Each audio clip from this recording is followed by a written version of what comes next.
à plusieurs reprises dans ses publications. Finalement, le procès de l'ancien chef d'état-major de l'armée, le général Félix Abalo-Kadanga et compagnie, s'ouvre ce lundi 23 octobre 2023 à Lomé. Il comparaît devant le tribunal militaire mis en place par un décret pris le 24 avril 2023 par Forgna Simbé. Complicité d'assassinat, complicité d'entrave au bon fonctionnement de la justice et complot contre la sûreté intérieure de l'État, ce sont là les chefs d'accusation retenus contre cet officier supérieur de l'armée togolaise. Seront également dans le box des accusés le colonel Ali Kodjo, le commandant Tatekpe, le chauffeur de feu colonel Majliba, la secrétaire particulière de feu Majliba, le lieutenant-colonel Abonkou, le colonel Alexio Trofei Massina, à l'époque des faits directeur général de la gendarmerie nationale, et le colonel Charles Sogoyou, chef d'état-major de l'armée de terre à l'époque des faits. Ces deux derniers officiers qui comparaîtront libres à titre de témoins ont été à plusieurs reprises cités par le général Félix Kadanga dans sa déposition.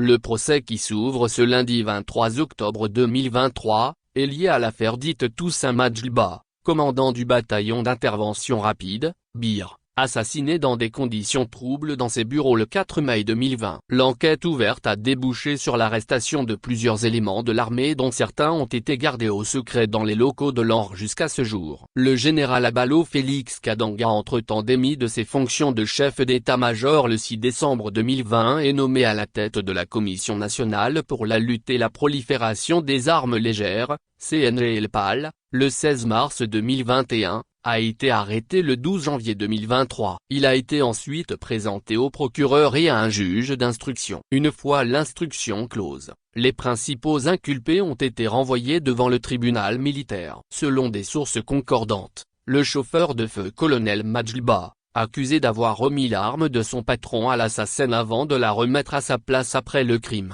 serait revenu sur sa première déclaration, arguant qu'elle a été obtenue sous le coup de la torture. Curieusement, le passage de la remise en question de sa première version aurait disparu dans le dossier de l'instruction. Les accusés, au nombre de 7, seront défendus par Me Yaovi Amegangpoe, Me Joseph Yob Sambiani et bien d'autres qui se constitueront certainement demain à l'audience. L'autre partie aura pour avocat, Me Patrick Dandakou. Le général Félix Kadanga, beau-frère de Forgna Simbé, a joué un rôle assez déterminant dans sa prise de pouvoir sanglante en 2005. Il a ensuite connu une ascension assez fulgurante, devenant le bras armé du régime. Dans la nuit du 12 au 13 avril 2009, c'était lui qui a lancé l'assaut au domicile de Kpatchagna Simbé, accusé à l'époque d'atteinte à la sûreté intérieure de l'État. Bilan: 2 soldats exécutés, importants dégâts matériels, argent, bijoux et pierres précieuses emportés. À la veille de ce procès qui s'ouvre ce 23 octobre 2023,